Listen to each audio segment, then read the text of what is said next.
Bienvenidos. Esto es Fuera de la Caja. Yo soy Macario Esquetino y le agradezco mucho que me siga acompañando en esta lectura pública, colectiva, como le quiera llamar, del nuevo libro Conspiraciones, México a través de 6 siglos.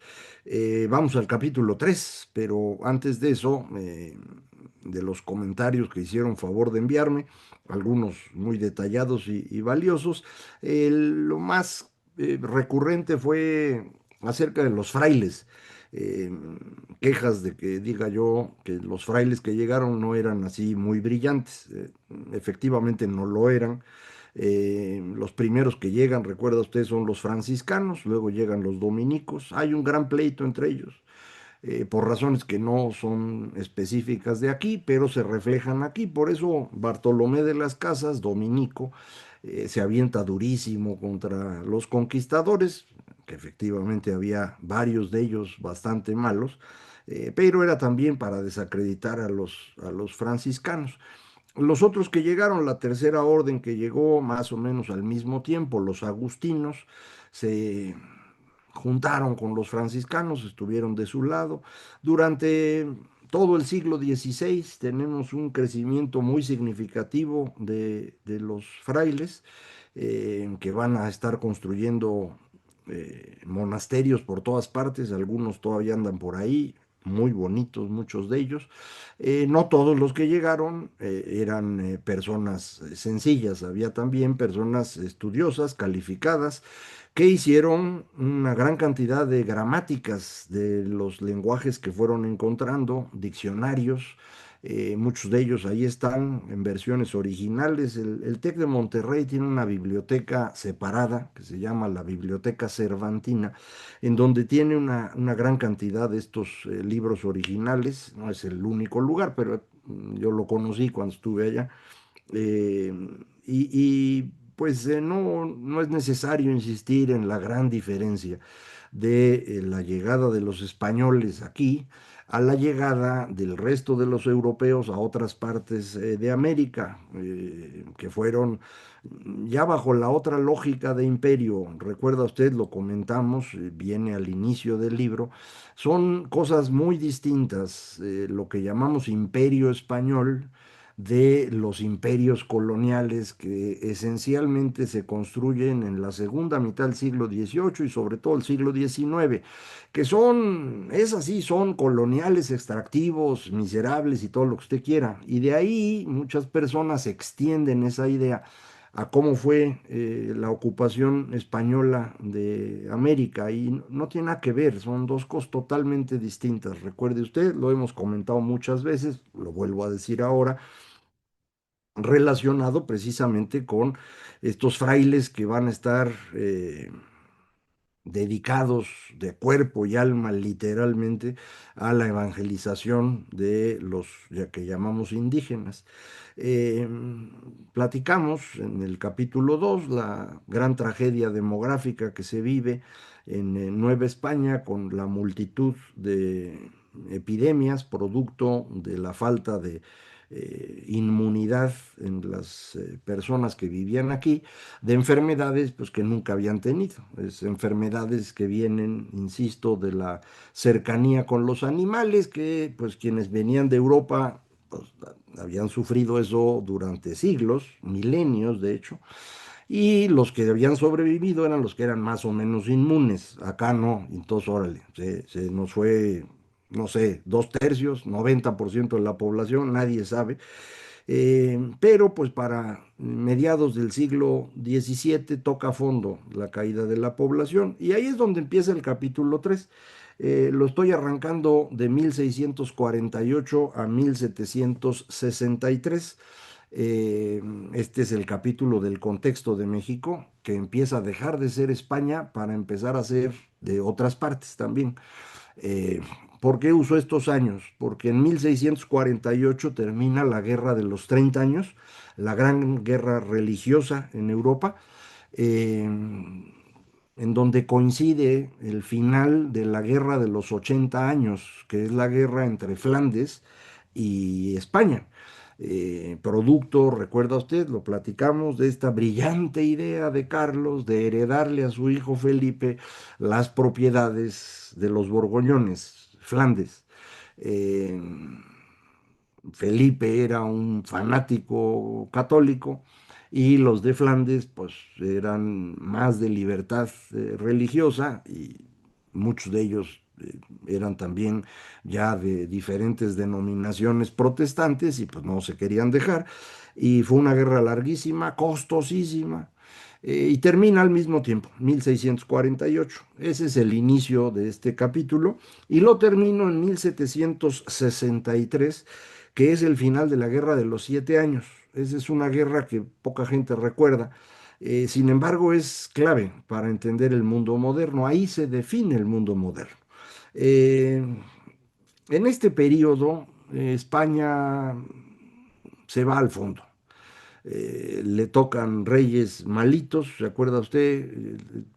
Casi al final de bueno, casi al inicio de este periodo, al final de la Guerra de los 30 años, muere eh, Felipe IV y entra en su lugar como rey Carlos II, el hechizado, que recuerda usted nunca pudo gobernar, pero quienes gobernaron en su nombre, su mamá primero y luego su esposa, lo hicieron razonablemente bien y España empieza a tener una cierta recuperación económica. De hecho, tenemos datos de población y de actividad económica para esos periodos, los incluyo ahí en el libro en grafiquita para que sea más fácil verlos. La población cae en España de inicios del siglo XVII, 1610, y apenas se recupera hacia final del siglo, hacia 1700. Eh, es una caída poblacional relevante. La caída de ingreso empieza en 1590, más o menos cuando se muere Felipe II, toca fondo en 1640, que es más o menos cuando toca fondo la caída poblacional de América, pero la caída es del 30%, ¿eh? O sea, es una caída brutal y no se recupera al menos hasta fines del siglo XVIII, 1790, todavía está 10% abajo de como había estado cuando estuvo Felipe II. Es decir, España se viene abajo. Pero no solo España, se viene abajo también el verdadero y único imperio, el Sacro Imperio. Se viene abajo precisamente durante la Guerra de los 30 años. Esta es una guerra que se da esencialmente al interior del imperio, pero donde se van involucrando distintos países en distintos momentos. España, por ser casa de Austria, pues se siente obligada a apoyar al imperio y entonces a España también se la tunden. Esta guerra, de hecho, en la parte que se refiere a España, no termina exactamente en 1648 porque seguimos en guerra con Francia. Justamente en ese año, 1648, empieza la Fronda, esta gran rebelión de los nobles en contra del monarca francés, que es un niño que se llama Luis XIV. Logra ganar Luis XIV y vamos a tener en el siguiente siglo prácticamente el siglo de Francia. Es el periodo donde Francia logra crecer porque pues España ya está viniendo abajo, como ya vimos, también el imperio, y entonces Francia, que es el país más poblado en la región, pues empieza a mejorar y va avanzando, un rey poderoso, exitoso como Luis XIV, y ahí la van llevando a todo dar. Pero en 1756 viene una nueva guerra, la Guerra de los Siete Años. Esta guerra son dos guerras. Hay una guerra al centro de Europa entre Austria y Prusia. Prusia es este espacio del norte del imperio que eventualmente se convertirá en Alemania mucho tiempo después, pero que ya está empezando a tener una dinámica propia y ya no quieren depender de los Austrias. Entonces, esa es una guerra. Y la otra guerra es entre Francia e Inglaterra. Los dos están ya instalando sus primeras colonias en América, tienen colonias en Asia, y esto acaba siendo una guerra mundial, ¿eh? Para mí es la primera guerra mundial, la primera que se pelea en todo el planeta alrededor de esta disputa entre Francia e Inglaterra a ver quién va a controlar los océanos del mundo. Eh, la guerra la gana Inglaterra, todavía no se llama Gran Bretaña, se va a llamar Gran Bretaña hasta inicios del siglo XVIII. La gana Inglaterra y a partir de ahí vamos a tener el ascenso de ese país que en el siglo XIX va a ser el país más poderoso del mundo. Pero ahí empieza. Pero ocurre un fenómeno adicional. Esta guerra permite que los colonos ingleses en América, que después se van a llamar estadounidenses, aprendan a usar armas y aprendan a combatir.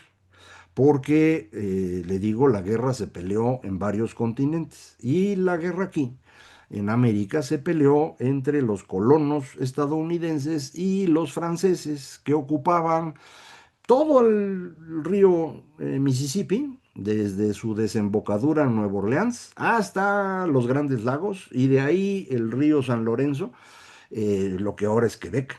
Todo eso lo ocupaban los franceses. Y los británicos no querían que se quedaran con todo porque los iban a encerrar.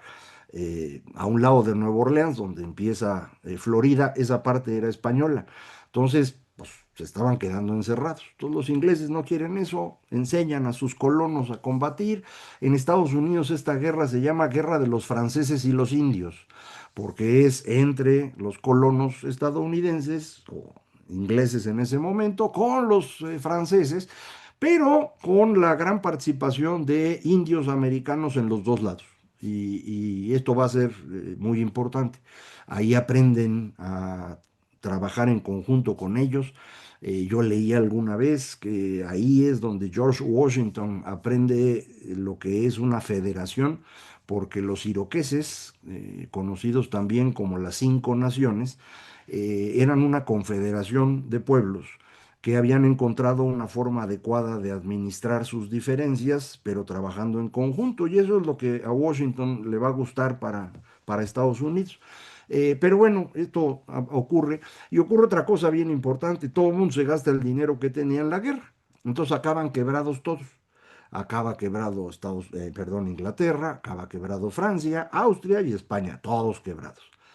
Esa quiebra es la que va a provocar los grandes cambios de los siguientes años. La quiebra de los ingleses convence al rey Jorge III de cobrar un impuesto adicional en América. Y ese impuesto adicional al té es lo que va a causar, ya lo sabe usted, las primeras revueltas contra la corona inglesa que eventualmente serán la independencia de Estados Unidos. La quiebra del gobierno francés obliga al gobierno francés a convocar al parlamento. No era exactamente un parlamento, se llaman los estados generales, pero igual los convocan. La última vez que se habían reunido era 1614, los vuelven a convocar en 1789. En esos casi 200 años había cambiado todo y los primeros dos estados, la nobleza y el clero, eran pequeñitos y el tercer estado, la raza, pues, los comunes, eran un montón.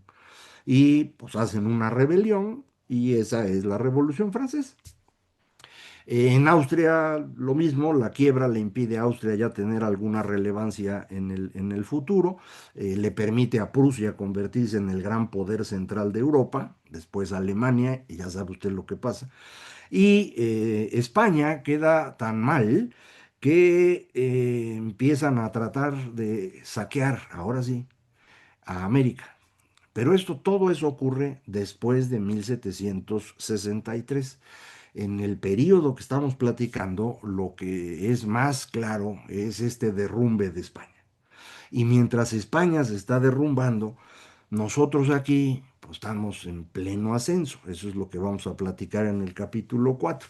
Pero me interesa que quede muy claro cómo si España fue nuestro entorno casi por completo, desde que llegó Cortés hasta 1640, 1648, de ahí en adelante, España ya no tiene la fuerza para influir de manera definitiva en México, ya no tiene fuerza. o Nueva España, pues, ya no tiene fuerza. Los reyes que van a tener son, insisto, Carlos II, que no puede gobernar, y a partir de 1700 viene la gran disputa de quién hereda a Carlos II. Carlos II, ya sabe usted, no solo era inútil para gobernar, era inútil para reproducirse, que es lo peor que le puede pasar a un rey. Entonces, cuando él muere, no está clara la descendencia. Él firmó dos documentos, uno donde iba con sus amigos de Austria y otro donde se iba con descendientes de Luis XIV. Obviamente Luis XIV, que en ese momento es más poderoso, pues va a presionar para que España quede de su lado. Esa es la llegada de los Borbones. El primer Borbón es Felipe V, Felipe d'Anjou, es el que entra en 1700. Hay una guerra, se llama la Guerra de Sucesión, que dura 13 años. Al final logran ganar los Borbones, se quedan ahí instalados. Felipe no tenía mucha enjundia, ¿eh? Entonces, a la primera oportunidad dimitió para que su hijo Luis fuera el rey, pero al hijo Luis se lo llevó la viruela. Ya ve que la viruela golpeó duro también allá en esas épocas. Tiene que regresarse Felipe como rey. No podía ni gobernar, no podía hacer nada el pobre. Eh, el último año ya vivía como animalito, ya no entendía nada el pobre. En su lugar entra Fernando VI, eh, hijo también de Felipe V, igual que Luis, de hecho hermano pues de Luis. Gobierna 13 años y en 1759 llega Carlos III, también hijo de Felipe V, pero con otra esposa, con Isabel de Farnesio. Esta familia Farnesio es bien importante, tuvieron control de Parma. De hecho, Carlos III ya era duque de Parma y ya estaba ahí muy a gusto cuando lo tuvieron que llamar como rey. Varios farnesios son importantes, tal vez el más famoso fue el Papa Paulo III, el que le estuvo haciendo ver su suerte a Carlos V, no lo quería dejar que tuviera el control sobre Europa como lo estaba construyendo Carlos, un montón de pleitos con él. Pero bueno, Carlos va a ser bien importante porque él es el que intenta modernizar eh, la corona. Y modernizar la corona significa hacerla como lo hacía Luis XIV. Luis XIV es el ejemplo, el epítome, el paradigma del rey todopoderoso, el que concentra todo el poder. Y de hecho, perdón, para eso construyó Versalles. El inmenso palacio de Versalles estaba hecho para que todos los nobles estuvieran ahí viviendo todo el tiempo y tuvieran un montón de diversiones en el día para que no se le organizaran en contra. Él se quedó traumado, como dicen hoy, por la rebelión de la Fronda y dijo: a mí estos no me la hacen. Y entonces los digo: aquí los tengo todo el día para que estén ocupados y que no se organicen en mi contra. Este rey todopoderoso centraliza y hace lo más eficiente posible la administración pública para tener los recursos necesarios para mantener Versalles, para tener controlados a los nobles, para poderse meter en España, para sentirse el rey de Europa, aunque nunca lo haya logrado por completo, pero eso será su objetivo. Entonces los Borbones quieren hacer lo mismo en España. Lo intentan un poquito Felipe V, un poquito Fernando VI, ya habían hecho algo los últimos Austria, ¿se acuerda? Por eso aquí hubo el conflicto con el marqués de Helves, pero era muy poquito. Entonces Carlos III dice: ahora sí, vámonos, vamos a hacer esto bien ordenado. Y entonces vamos a tener, en lugar de reinos, intendencias. Y vamos a tener una hacienda pública que realmente coseche. Y esto significa acabar con la Edad Media.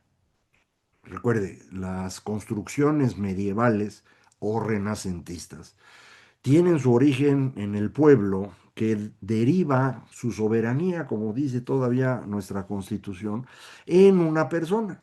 Esa persona puede ser el noble del lugar, el cual hace pactos con otros nobles para sostener a un rey, y cada vez que un nuevo rey llega, pues tiene que ir a cada uno de estos lugares a refrendar el pacto entre el pueblo y el soberano. Esa es la visión medieval. Es muy orgánica. Las personas están organizadas replicando el cuerpo de Cristo. Esa es la idea de la Edad Media cristiana.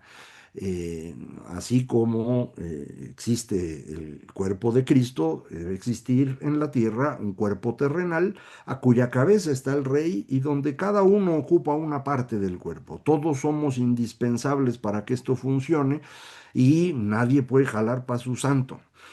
Eso no sirve, déjeme decirlo así, para la manera como va a desarrollarse el mundo a partir del siglo XVIII. Y entonces en todos lados los reyes empiezan a tratar de construir un estado fuerte que esté por encima de todos los demás. Y todos los demás los ponen igualitos. Obviamente no puedes acabar con los nobles porque pues, todos traen lana y traen armas todavía, pero sí los vas bajando de nivel y te pones ya por encima de ellos. Ya no es el primero entre iguales, ya es un rey separado. Para eso se necesita un ejército en forma y una burocracia en forma. Y eso es lo que hace Luis XIV. Lo hace ahí en Francia. Eso es lo que van a hacer varios otros en distintos lugares. Federico II en Prusia. Eso es lo que van a estar haciendo los reyes en Inglaterra, pero sobre todo en ese país ya el parlamento es el que va a tomar esto. Acuérdense, en 1642 empieza la rebelión del Parlamento contra el rey era Carlos I, y en 1649 le cortan la cabeza. Y a partir de ahí el Parlamento es el que tiene más o menos el control. En 1688 intentan los herederos de Carlos I volver a poner a un monarca que tenga poder, pero ese monarca tiene devaneos católicos, así que los ingleses dicen, no, mejor nos vamos a traer a una de las hijas que se llama Mary, que está casada con William d'Orange, el líder de los Países Bajos, que derrotó hace poquito a España. Esos son William and Mary que viajan en 1688 de los Países Bajos a Gran Bretaña, bueno, entonces todavía Inglaterra, en lo que se llama la Revolución Gloriosa. A partir de ahí Inglaterra arranca en serio, ¿no? Ideas muy modernas, pero que van sobre esta lógica de que la Edad Media y la sociedad orgánica y los clanes ya se acabó, güey. Nos vamos por un Estado fuerte, un Estado sólido, con su ejército, con su burocracia, con una estructura gobernante que en el caso de Inglaterra es un rey de adorno y un parlamento que manda. En el caso de Francia es un rey que manda hasta que eventualmente le cortan la cabeza al rey y se acaba esto. Entonces una estructura bien novedosa. Bueno, eso es lo que están intentando hacer los Borbones, ¿eh? En España. Su intención es hacer eso ahí en España, pero sobre todo en América. Y hacer eso en América implica reconstruir el gobierno en América. Pero para eso necesitan que los americanos les hagan caso. Porque acuérdese, a partir de 1648, Nueva España no le hace caso a nadie. Que los reyes están en España, está bien, güey. Que hay que mandar el 20% de la plata y del oro, mándaselos. Que nos piden que por favor financiemos el galeón de Manila, que demos el situado aquí en el Caribe, que apoyemos al Perú, lo que quieran. Nada más nosotros nos organizamos aquí. Esa nueva organización, esa forma como la Nueva España se construye, la hace un lugar separado realmente de España. Y ese lugar separado toma una vida propia, adquiere características propias, y esas características, que son las que vienen en el capítulo 4, son las características de este país. México se construye en ese momento. Después van a pasar un montón de cosas, pero en mi opinión, esas cosas no van a alterar la esencia de la estructura social de México. Los intentos de hacerlo nos van a complicar mucho la vida y en buena medida son la causa de lo que estamos viviendo hoy en México.